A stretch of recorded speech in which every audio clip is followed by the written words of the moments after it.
He's a rock and roll icon, famous for his high-energy stage antics and that signature scream. Well, tonight, the Steven Tyler you don't know, surprisingly candid about why he was never a fan of American Idol until he became a judge, and the mistake for which he most judges himself. He opens up to Matt Lauer, who started by asking Tyler about the title of his new memoir. I'm going to start with the title because it's the first thing that caught my attention. Does the noise in my head bother you? What's the noise in your head? Okay, it goes like this. Or it could go like this. Yeah. Sit a spell, it'll take about an hour. I tell you all the story about me and Matt Lauer. I can't even love. No, we'll leave it at that. Because that'll be all over. Is that there constantly? Pretty much. Yeah? Now, it's time. Take a listen to the noise in Steven Tyler's head these days, and you may hear something surprising. The softer side that he says comes with age and experience. You write in the book, you say you're 63 years old, and it took you until the age of 60 to realize you didn't know anything. And that's okay. Oh, you know, and that's the best part of not knowing something. When you realize it's okay, that's when you reap the rewards. This is the place that dreams are made of. We visited Tyler at home in Los Angeles to talk about his improbable journey. From 40 years as Aerosmith frontman to his current spot at center stage.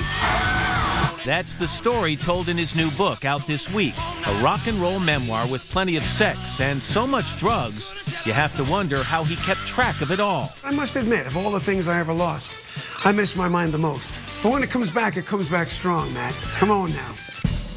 Long before he was Steven Tyler the rock star, young Steven Tallarico dreamed of being famous. And his striking resemblance to that other big-lipped singer didn't hurt. There were a lot of comparisons to Mick Jagger. And at times, you capitalized on it in some ways. You picked up the accent. I grew my lips bigger. And you even pretended you'd go around trying to pass yourself off as his brother, Chris. They said, my God, you look like Mick Jagger. I said, oh, I'm his brother. And we'd go see them play and wait for them at the hotel in a car. And kids jumped on the car and smashed the windshield and banged on the top. They thought you were the star. They thought I was. Yeah. And I got that feeling of, what if? But it was another 60s legend that Tyler says he modeled his stage persona after, Janis Joplin. He calls her Saint Janis.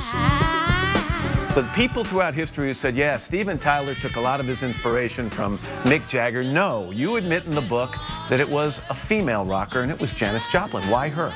Because she was what she was. And she came along and, oh, Lord, won't you buy me a Mercedes-Benz? And my voice is all crackly and rasped out like hers, you know, and it's like, it's what I wanted to be. So scarves on the mic stand, the signature Tyler scream.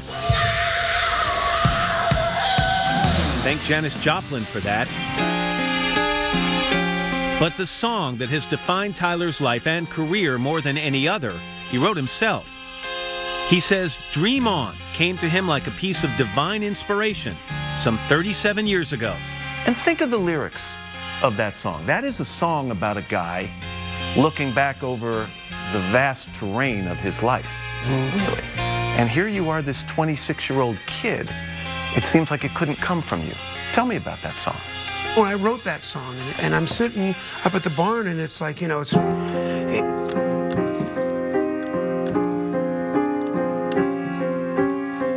I'm loving that melodic stuff. Just like it's going through me. And I don't know where that came from. Every time that I look in the mirror, what? All these lines on my face getting clearer. Here's the best part. The past is gone. It when my like dusk to dawn. Isn't that the way? Everybody got their dues in life to pay. It's just, it was that melody which told my mouth, which touched something in my brain that made my mouth sing that. Every time I look in a mirror, I'm Do you hearing, have a lighter, matches I could hold up? Come on, I want more. But you see what I mean? But where did the experience come from? Because it's a song of experience, a song of having been there, and you were only 26. Lived and learned it from fools and from sages. I read the word of sages in one of the books I was reading back when I first started smoking pot.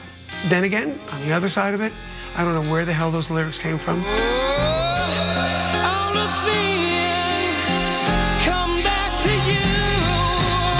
He may not have had much life experience when he wrote Dream On, but Tyler was about to get it. His memoir chronicles a career full of loss and redemption and details his long battle with addiction. Even by rock and roll standards back in the day, Aerosmith was a hard partying band. You guys would put in your contract, there had to be a place on stage, a little cubby where you guys could go during the concert, go in and snort coke. I mean, you actually budgeted for cocaine. I think you called it, what, 24-track tape or something like that? Yeah, it was. I mean, was there no one around who raised their hand at that point and said, guys, this is going to come back to haunt us at some point? Absolutely not. Managers didn't care.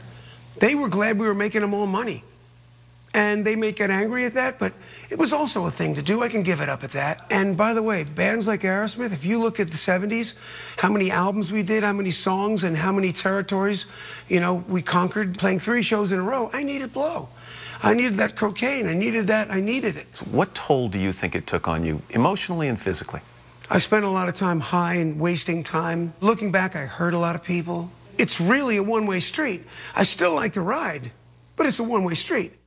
Coming up, Steven Tyler reveals what could well be the most intense relationship in his life, and it's one that might surprise you. Is it fair to say that you two have spent as much time fighting as loving each other?